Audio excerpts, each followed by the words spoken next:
The film begins with a window opening in the iron prison door, from which the main character, Henri, nicknamed Papillon, looks out. The story moves to Paris in 1931. Henri, wearing an expensive suit, breaks into a safe in someone else's apartment and then climbs down the gutter to a cabaret. He has a meeting with the owner of the establishment, who enthusiastically demonstrates how his thugs beat up some unfortunate man. According to the owner, this man had reported him to the police. Having taken the thief's loot in the form of diamonds, the boss hints that Henri will face an even worse fate if he tries to hide more than he should.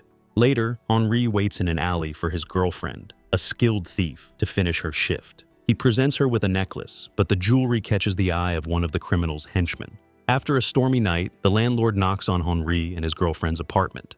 Unsuspecting, Henri opens the door, and at that moment the gendarmes burst in, accusing him of murdering a local pimp, the same informer who had been beaten the day before. Saying goodbye to his beloved, Henri promises to escape and return to her. In prison, Henri meets Julot, a robber. His new friend advises him to find money, as it's essential for organizing an escape. During the medical examination, Julot points out Louis, a counterfeiter who definitely has money. After the examination, the prisoners are informed that they will be deported to French Guiana, a colony in South America where they will serve their sentence for the rest of their lives, doing hard labor for the benefit of the motherland. On the ship to French Guiana, Henri offers Louis his protection in exchange for money to escape. Louis initially refuses, but that same night, he witnesses a huge fat man murdering his cabin mate for the sake of the money he has hidden.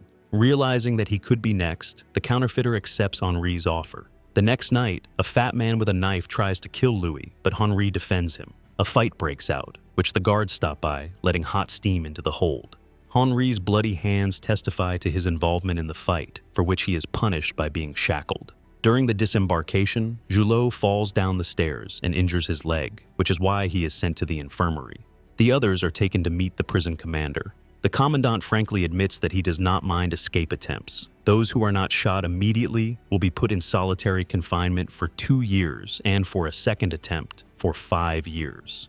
If someone manages to escape, the sea around them is teeming with sharks, and if someone kills someone, they will face the worst fate. Despite the warnings, Henri, a true rebel, makes a plan to escape. First, he arranges to get into the infirmary, but he needs money for that. Louis takes the money out of the capsule. After a voluntary contribution, Louis and Henri are enrolled as medics. The plan seems to have worked, but Louis is recognized by the deputy commandant, who has personal scores with the counterfeiter. They are both sent to hard labor. There they meet the convict Celier and almost lose their money. Henri finds the capsule with the money and returns it to Louis, not so much out of friendship as out of unwillingness to keep the money himself. At a halt, Henri and Celier discuss the possibility of escape. As an experienced prisoner, Celier has some ideas, but he needs money for a boat. Their conversation is interrupted by a quarrel. A thug wants to take Celier's money. The Papillon intervenes, but the convoy stops the mess with a warning shot in the air. On the way back, the guards pick up a local carrier and one of the women. The Papillon tries to negotiate with the carrier to escape, but he almost turns him in by demanding a higher price. Eventually, the carrier agrees to help, but only 3 days before the boat leaves the island. Later, during the shower, a group of prisoners tries to redistribute the material values. However, thanks to brute physical strength, luck, and an educational fight, Henri manages to maintain his status. However, this incident makes Louis think that he won't last long here, and asks Henri to take him out with him. The next day, the prisoners are gathered in the square for execution.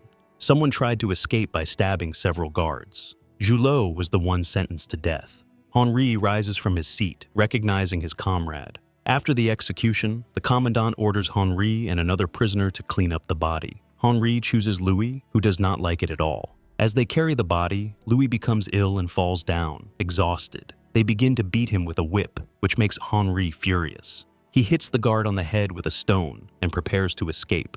The exhausted Louis, who has lost his glasses and cannot even stand, has to be left behind. Henri jumps into the river to the whistle of bullets fired by the guards. By nightfall, Henri reaches the carrier's boat. He has no money, but he promises to pay later. In response, the carrier laughs, and his friends come out of the darkness with guns. They have an agreement with the commandant to catch fugitives, which pays better than the convicts can offer. Henri is locked up in solitary confinement for 2 years, where he is forbidden to break the silence. He is periodically beaten and fed so poorly that he barely survives. But one day he finds half a coconut in a bucket of water and a note with a promise that he will be fed better from now on. The enhanced rations help Henri to restore his spirit. He starts exercising to keep fit. However, one day the guards suspect something is wrong, check the bucket, and find a coconut. After that, the commandant personally comes to find out who is feeding Henri. The Papillon remains silent even when his rations are cut in half and left in the dark. Despite the hunger and loneliness, Henri does not give up, although he is plagued by hallucinations and memories of the past. 2 years later, he is transferred from the punishment cell to the infirmary, where he successfully pretends to be insane. During this time, Louis manages to become a clerk and gain some freedom among the prisoners. He visits a friend in the infirmary, and the friend tells him that he has not given up on the idea of escape. Louis has developed a new plan himself. In a few days, a movie screening is to be organized for important guests. The commandant will increase security, but it will be mostly concentrated near the guests, not around the perimeter. In addition, the noise from the movie will hide the sounds of the escape. Henri carefully plans everything. He fakes seizures to get sedatives, which he then postpones, and arranges for an orderly to distract him at the right time. The final touch is a meeting with Celier, who cut his arm to get to the infirmary. He can still get a boat, but he needs money for that. Louis has to give him almost everything he has left. On the appointed day, Louis, acting as a waiter, adds a sedative to the vodka he hands to the guards, supposedly as a gift from the commandant. At this time, the companion distracts the big guard. Henri and Celier unscrew the legs from the bed, then head to the shower room, where they stun the guard and take his keys. They go down to the ground floor, where the guards are already unconscious. The fugitives wait for Louis, but he is detained by the commandant. Suddenly, it starts to rain. The open-air movie screening is stopped, and the guests are transferred under the roof.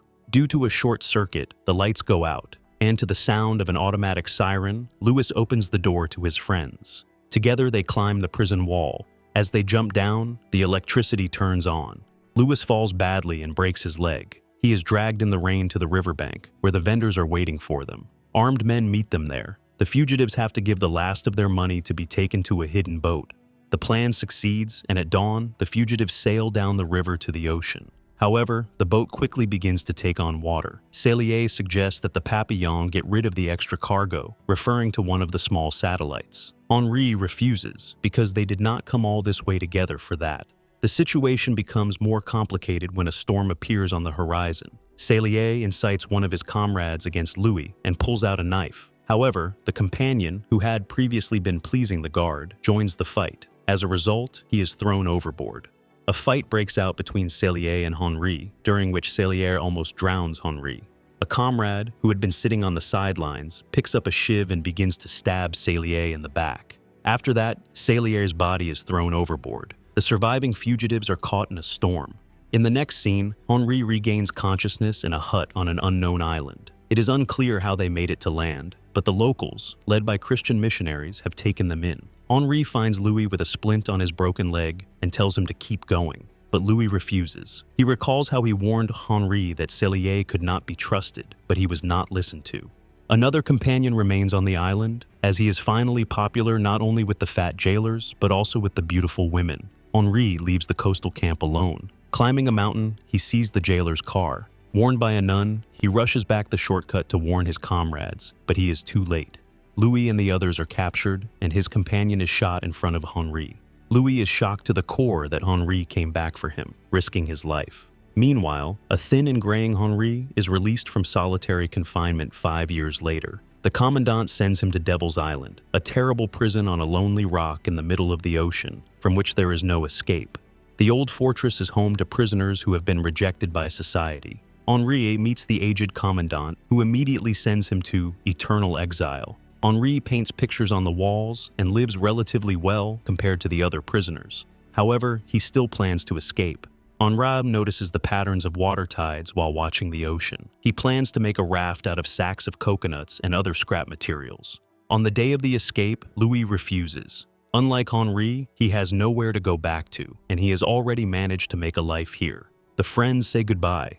Henri launches the raft into the water and jumps in after him. Louis looks at the water, but does not see his friend. He is already losing hope, takes off his glasses, and wipes away his tears. Suddenly, a joyful shout comes from below. Henri has swum out and caught hold of a homemade raft. They say goodbye to each other once again, and then the Papillon is left on the endless ocean waves. A jet passenger airliner suddenly flies overhead. The events are transferred to 1969. The aged but alive Henri flies to Paris, where he is still considered a criminal. He brings to the publishing house his notes, a memoir of his hard life in a colonial settlement, which he wrote down while he still remembered something. These notes are to be published in France, the country that wrongly sentenced him to such a life. I still can't understand how he hid money in his body.